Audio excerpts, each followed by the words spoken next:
দেশপ্রেমিক বাংলাদেশি দেশে বিদেশে যে যেখানে আছেন, আসসালামু আলাইকুম। খুব ছোট্ট করে একটা প্রোগ্রাম করব বিশেষ দৃষ্টি আকর্ষণের জন্য। আন্তর্জাতিক অপরাধ ট্রাইব্যুনাল বাংলাদেশ একটি তালিকা প্রকাশ করেছে এবং 12 জনের বিরুদ্ধে গ্রেফতারি পরোয়ানা জারি করেছে।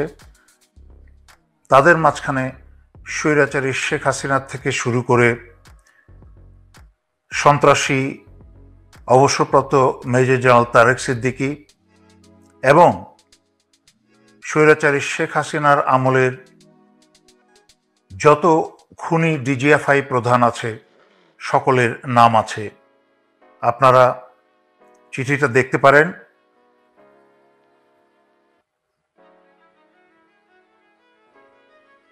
বিশেষ করে সবচেয়ে বড় মাপের যেই 4-5 জন খুনি ডিজিএফআইয়ের খুনি আছে তাদের ছবি এবং নাম দেখাচ্ছি। সমগ্র বাংলাদেশের সকল সীমান্তে, বিমানবন্দরে, নৌবন্দরে সমগ্র জাতি চোখ খোলা রাখুন, এরা যেন দেশ ছেড়ে পালাতে না পারে। সবচেয়ে বড় খুনি এবং বাংলাদেশের বিরুদ্ধে সবচেয়ে বড় ষড়যন্ত্রকারী লেফটেন্যান্ট জেনারেল আকবর হোসেন, অবসরপ্রাপ্ত।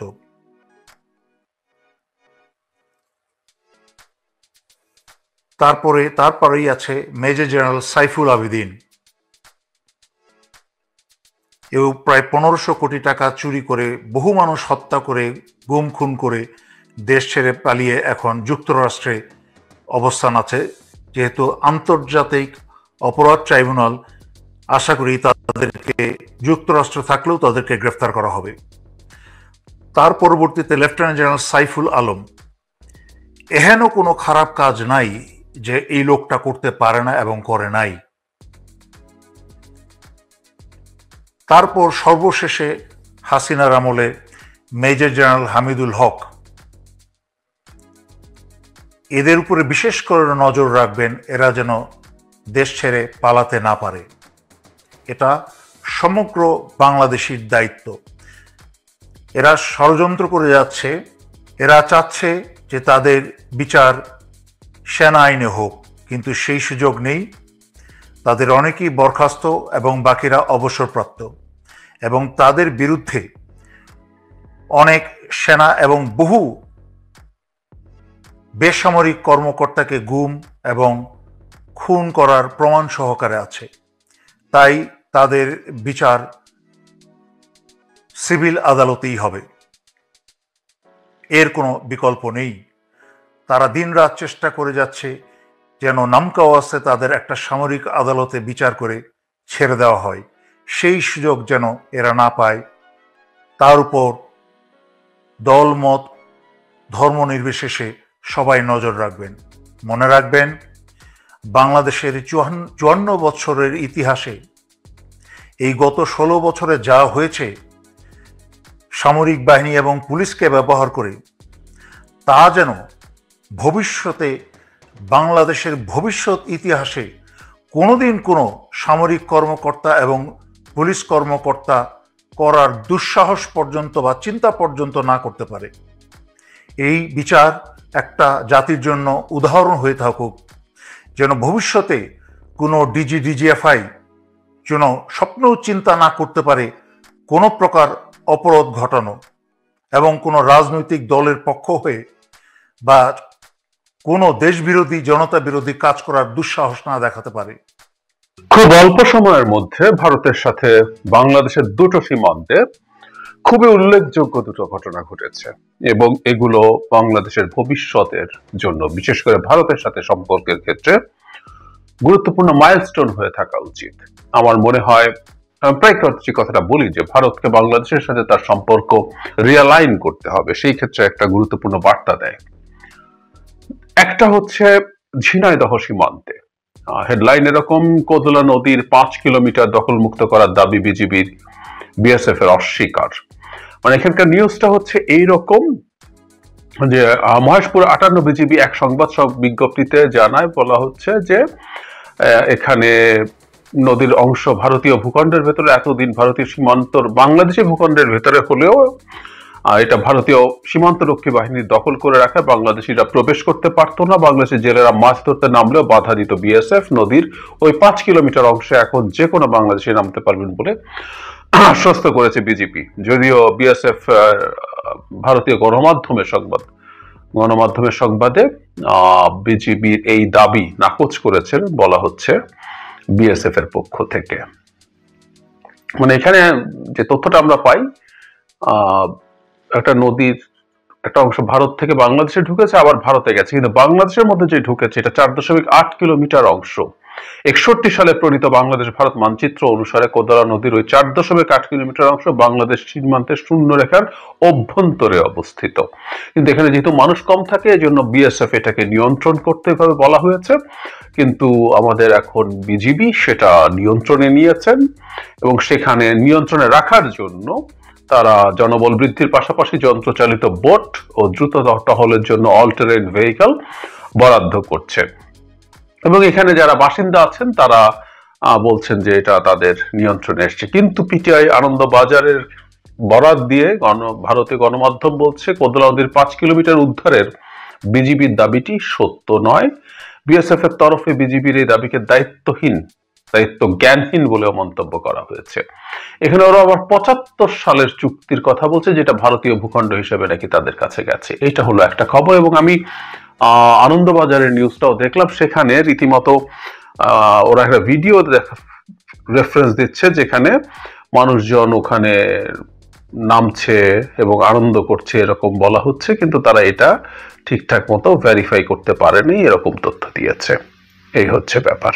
ওরা বলছে বাংলাদেশে একাধিক সংবাদ মাধ্যমে প্রচারিত ভিডিও দেখা যায় মাটিলা গ্রামের ওই নদীতে অনেকে মাছ ধরছেন, কেউ কেউ স্নান করছেন। দাবি করা হয় নদীতে বাংলাদেশের দখল প্রতিষ্ঠিত হওয়ার পর এটা আনন্দ উচ্ছ্বাসের দৃশ্য। তো তারা একটা ভিডিও দেখিয়েছেন, আমার চোখে অবশ্য ভিডিওটি পড়েনি, আনন্দবাজার যেহেতু বলেছে এটা দেখানো হয়েছে, তারা এটা ভেরিফাই করতে পারেনি। তার মানে আমাদের বিজিবির যে দাবি সেটা সঠিক। ভারতীয় বা ভারতের অধিকারে থাকা কোনো একটা ভূখণ্ড বা নদী, সেটার মধ্যে গিয়ে বাংলাদেশিরা এরকম করছে, এটা হবার কোনো কারণ নেই। সুতরাং আমাদের বিজিবির দাবিটাকে আমরা সঠিক বলে ধরে নিতে পারি। অবশ্যই সেটা একই সাথে একই রকম সময় চাঁপাইনবাবগঞ্জ সীমান্তে একটা ঘটনা ঘটেছে। সীমান্তের বেড়া নির্মাণ নিয়ে যেটা আইন লঙ্ঘন করে হচ্ছিল, বাংলাদেশ এখানে বিজিবি বাধা দিয়েছে। শুধু সেটা না, এই ছবিটাতে আপনারা খুব স্পষ্টভাবে দেখতে পাচ্ছেন যে সীমান্তে যখন উত্তেজনা চলছে, এটা খুব ইন্টারেস্টিং, খুব উত্তেজনা চলছে, যে কোনো সময় দুই পক্ষের মধ্যে গোলাগুলি হতে পারে, কিন্তু সেখানে গ্রামবাসী শত শত গ্রামবাসী গিয়ে জড়ো হয়েছেন। এতে তাদের গোলাগুলি শুরু হয়ে গেলে তাদের মৃত্যু ঝুঁকি আছে, তারপর তারা গেছেন। এটা হলো সবচেয়ে গুরুত্বপূর্ণ বিষয়। তার মানে আমাদের বিজিবি, এক নতুন বিজিবিকে আমরা দেখতে পাচ্ছি এবং আমাদের জনগণও সেই বিজিবির পাশে দাঁড়িয়ে আমাদের সীমান্তে সিরিয়াসলি কাজ করছে, জীবনের ঝুঁকি নিয়ে। তাদের হাতে অস্ত্র নেই, তারা মারা পড়তে পারে, কিন্তু তারা দাঁড়াচ্ছেন। এই দুটো ঘটনাকে আমরা একটু সিরিয়াসলি দেখতে চাই এবং আমরা বর্তমানের নতুন বাংলাদেশ, স্বাধীন বাংলাদেশ, মানে এই যে আমরা স্বাধীনতা বলি, দ্বিতীয় স্বাধীনতা বলি, আবেগের উচ্ছ্বাস আছে অবশ্যই, আমাদের স্বাধীনতার সাথে এটা তুলনীয় নয়।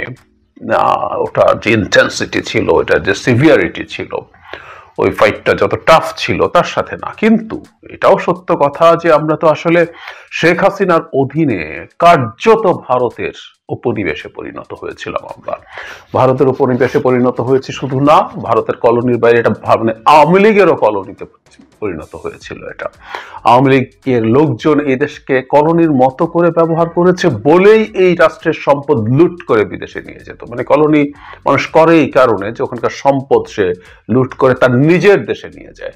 সো বাংলাদেশ আওয়ামী লীগের নিজের দেশ না, বিভিন্ন উন্নত দেশ, কানাডা, মিডল ইস্টের ইউএই, তারপরে মালয়েশিয়া, আমেরিকা, ইউরোপের বিভিন্ন দেশ, মানে বিভিন্ন উন্নত দেশার্থে তাদের মূল রাষ্ট্র, তাদের দেশ। যেমন ব্রিটিশ এখানে এসেছিল, এসে এখানকার সম্পদ লুট করে নিয়ে চলে গিয়েছিল, তারা ঠিক তাই করতো। সো বাংলাদেশ কার্যত উপনিবেশ ছিল আওয়ামী লীগের লোকজনের এবং ভারতের।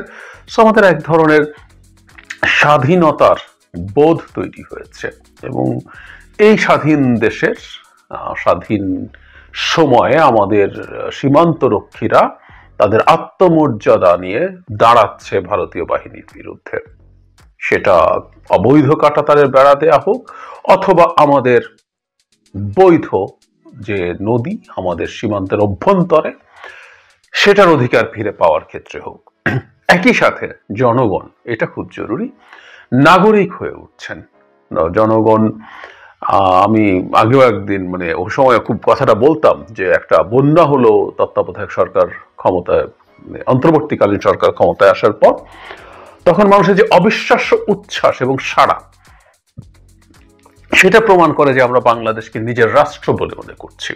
শেখ হাসিনার সময় ব্যাপারটা এরকম ছিল, আমরা তার জাস্ট কৃতদাস, এটা তার দেশ, তিনি আমাদেরকে দয়া করে থাকতে দিয়েছেন। কিন্তু আমরা তার পতন এবং পালিয়ে যাবার পর থেকে নিজ থেকে নাগরিক মনে করছি। সো আমরা এই রাষ্ট্রটার সুরক্ষা আমাদের নাগরিকদেরও হাতে, এমনকি সেটা অপরপক্ষের বন্দুকের সামনে বুক পেতে দিয়ে হলেও। সেই একটা চমৎকার প্রদর্শনী আমরা আসলে এবার দেখলাম। একটা কথা খুব জরুরি যে একটা দেশের আত্মমর্যাদাশীল হয়ে উঠতে হয়। সীমান্তে যখন তখন মানুষ হত্যা করা হয়, আমরা কিছু শব্দ করি না। এই শেখ হাসিনার সময় রাদার শেখ হাসিনার মন্ত্রীরা বাংলাদেশিদেরকে দোষ দিয়েছে, আমরা সীমান্তে যাই কেন, চোরাচালান করে কেন, ইত্যাদি ইত্যাদি। অথচ চায়না, পাকিস্তানের কথা বাদই দিই, তাদের সামরিক শক্তি ভারতকে সেসব ক্ষেত্রে ভয় পাওয়ায় কোনো সন্দেহ নেই। আমি নিউক্লিয়ার ওয়েপনের কথা বলছি না, চায়নার সাথে তো কোনো তুলনাই হয় না। চায়না এখন আমেরিকার সাথে তার মিলিটারি হার্ডওয়্যারের শক্তি নিয়ে টেক্কা দিতে চায়। আমি পাকিস্তানের কথা বলছি, গ্লোবাল ফায়ার পাওয়ার ইন্ডেক্স যেটা আছে, যেখানে কনভেনশনাল ওয়েপন নন নিউক্লিয়ার ওয়েপনের যে র্যাঙ্কিং আছে, তাতে ভারত হলো আমেরিকা, রাশিয়া, চায়না, তারপরই ভারত, 4 নম্বর। পাকিস্তান কিন্তু 9 নম্বর ওই তালিকায়। সুতরাং পাকিস্তানও খুব পিছিয়ে না। কিন্তু এটা শুধু সামরিক শক্তির কথা না, নেপাল তো বাংলাদেশেরও অনেক পিছনে। তো নেপালের সাথে সীমান্তে তো ভারত এটা করে বেড়ায় না। একবার হয়েছিল, তখন তীব্র প্রতিবাদের মুখে অজিত দোভালকে ক্ষমা চাইতে হয়েছিল নেপালের কাছে, দুঃখ প্রকাশ করতে হয়েছিল। শুধু সেটা না, বর্ডার নিয়ে ডিসপিউট আছে নেপালের, কালাপানি বিপুলে খেলাঘাটা নিয়ে। নেপাল তার নিজের মানচিত্রে সেটা অন্তর্ভুক্ত করে বার্তা দিয়েছে, এটা ভারতের দখলে আছে, কিন্তু এটা নেপালের দাবি ছাড়ছে না এবং সেটা সে তার মানচিত্র অন্তর্ভুক্ত করছে। ফলে যে কথাটা বলতে চাইছি, যে একটা স্বাধীন দেশ, সে আসলে যদি জনগণের সমর্থিত সরকার ক্ষমতায় থাকে, তারা স্বাধীন দেশের মতো আচরণ করে। আমরা বহু বছর, 15 বছর আমরা স্বাধীন দেশের মতো আচরণ করিনি, একেবারে পরাধীন একটা দেশের মতো আচরণ করেছি। এবং আমরা এখন বার্তা দিতে শুরু করছি, অনেক বার্তা। ইভেন এই খুব অপ্রাসঙ্গিক হবে না আশা করি যে সাম্প্রতিক সময় আমাদের বিডিআর হত্যাকাণ্ড নিয়ে যে তদন্ত কমিশন তৈরি হয়েছে, তার চিফ যাকে করা হয়েছে ব্রিগেডিয়ার রিটায়ার্ড ফজলুর রহমান, এটাও ভারতের মুখে একটা চপেটাঘাত মনে হতে পারে। কারণ হলো, এই ভদ্রলোক আমাদের তৎকালীন বিডিআর এর ডিজি ছিলেন, যখন রৌমারিতে ভারতের সাথে রীতিমতো একটা ছোটখাটো সীমান্ত যুদ্ধ হয়েছিল, যাতে ভারতীয়রা বাংলাদেশিদের কাছে বিভৎসভাবে পরাজিত হয়েছে। সেই মানুষটা এখন আমাদের এখানে এসছে, তার মানে আমাদের সরকার ভারত কি ভাববে না ভাববে, এটাকে কিভাবে নেবে না নেবে সেটা তোয়াক্কা করেনি, পাত্তা দেয়নি। তাকে নেওয়াটাও একটা গুরুত্বপূর্ণ বার্তা বলে আমি মনে করি। ইভেন এখনো যখনই আমাদের সীমান্তে হত্যাকাণ্ড হচ্ছে, সেটা তীব্র প্রতিবাদ অফিসিয়ালি সরকার করছেন। বাংলাদেশ সম্পর্কে নেগেটিভ মন্তব্য যখনই ভারতের অফিসিয়াল মন্তব্যে এসছে, তাদের পররাষ্ট্র মন্ত্রণালয় বা আর কারো, এমনকি তাদের পলিটিক্যাল ব্যক্তিদের মন্তব্যের ক্ষেত্রেও বাংলাদেশ তার শক্ত অবস্থান দেখিয়েছে। অফিসিয়ালের ক্ষেত্রে যদি আমরা রিসেন্টলি বলি, চিন্ময়ের আর ইস্কান নিয়ে যে স্টেট মন্তব্য তারা করেছে, সেটার প্রতিবাদ করেছে বাংলাদেশ। অমিত শাহ বাংলাদেশকে নিয়ে যখন আবার খারাপ বাজে মন্তব্য করেছে, তিনি উল্টো পা ধরে ঝুলিয়ে সোজা করে ফেলবেন ইত্যাদি ইত্যাদি, সেগুলো প্রতিবাদ করেছে। সুতরাং বাংলাদেশ এভাবে দাঁড়াচ্ছে। এবং এই বাংলাদেশটাই আসলে আমরা দেখতে চেয়েছি। আমি প্রায় বলি কথাটা যে যা যা ঘটনা ঘটছে এগুলো আসলে খুব অবিশ্বাস্য কোনো ঘটনা না, নেপালই করছে। নেপাল আমাদের চাইতে ইন এনি কনসিডারেশন সাইজে ছোট, অর্থনীতিতে ছোট, জনসংখ্যায় ছোট, এবং গ্লোবালি হিসাব নিকাশে আমাদের যে স্ট্র্যাটেজিক অবস্থান সব কিছু মিলে আমাদের চাইতে যে কোনো বিবেচনায় অনেক কম গুরুত্বপূর্ণ, কিন্তু সেই নেপালও তার ওই গাটস দেখাতে পারে, কারণ ওটা একটা স্বাধীন দেশ, সার্বভৌম দেশ। আমাদেরও সেই কাজটা করতে হবে এবং আমরা সেই জিনিসটা দেখিয়ে যেতে হবে। এই সরকার এবং ভবিষ্যতের সরকারকে এসব ক্ষেত্রে খুব স্পষ্ট সুনির্দিষ্ট অবস্থান নিতে হবে। এগুলো কিন্তু ভারতের সাথে কোনো শত্রুতা না, আমরা এই জিনিসটা যেন বুঝতে ভুল না করি।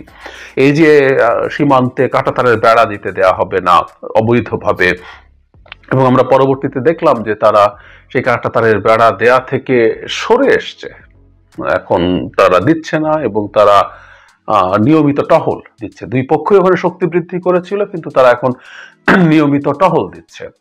সো এই যে ভারতকে মেনে নিতে হবে যে বাংলাদেশের সাথে অন্যায় অবৈধ কাজ করা যাবে না, একই সাথে আমার দখলে থাকা আমাদের যেসব ভূমি নদী ভারতের দখলে আছে সেই দখল আমরা মুক্ত করব, সেটা তোমাকে ছেড়ে দিতে হবে। এটা শত্রুতা বা জোরের বিষয় না, এটা হচ্ছে আমাদের ভবিষ্যতে একটা পারস্পরিক আন্ডারস্ট্যান্ডিং এর সম্পর্ক, পারস্পরিক গিভ অ্যান্ড টেক এর সম্পর্ক যদি তৈরি করতে হয় তাহলে আমার অধিকারগুলো আমাকে ছেড়ে দিতে হবে, এই বার্তাটা ক্রমাগত দিতে হবে। এবং ভারতকে এই বার্তা নিতে হবে, এটা শত্রুতার কারণে না, এটা আমি তোমার সাথে একটা সৎ সুপ্রতিবেশী হিসাবে বসবাস করার জন্য বেয়ার নেসেসিটি, ন্যূনতম প্রয়োজনের ব্যাপার, এই বার্তাটা ভারতকে দিতে হবে। তারা পাবে কিনা ইজ ডিফারেন্ট ডিবেট, আমরা নিশ্চয়ই তাদের ব্যাপারে খুব বেশি আশাবাদীও নই, কিন্তু এভাবেই করতে হবে। এবং এটা এই সরকার এবং ভবিষ্যৎ যে কোনো সরকারকে এটা ধরে নিতে হবে, ধরে রাখতে হবে। আওয়ামী লীগ যেভাবে যা করে ভারতের সরকারের সাথে ডিল করার চেষ্টা করেছে সেইভাবে বাংলাদেশের হবে, কারণ সেই ডিলগুলো ছিল সম্পূর্ণরূপে একটা রেজিম ক্ষমতায় থাকার ট্রেড অফ। আমাকে ক্ষমতায় রাখো, তুমি যা চাও তাই দেবো। ওটা কখনো এই রাষ্ট্রের জনগণ এবং রাষ্ট্রের জন্য কোনো রকম কোনো কিছু করা হয়নি। ভবিষ্যতে ভারতের সম্পর্কে ভিত্তি হবে, যে কোনো সরকার থাকুক না কেন ক্ষমতায়, সেটা হচ্ছে আমাদের জনগণ এবং রাষ্ট্রের স্বার্থকে নিশ্চিত করেই পারস্পরিক সম্পর্ক হবে। এই বার্তা ক্রমাগত দিয়ে যেতে হবে যত রকম ভাবে হোক। এই দুটো সীমান্ত মধ্যে এই দুটো ঘটনা সেইটার একটা গুরুত্বপূর্ণ বহিঃপ্রকাশ।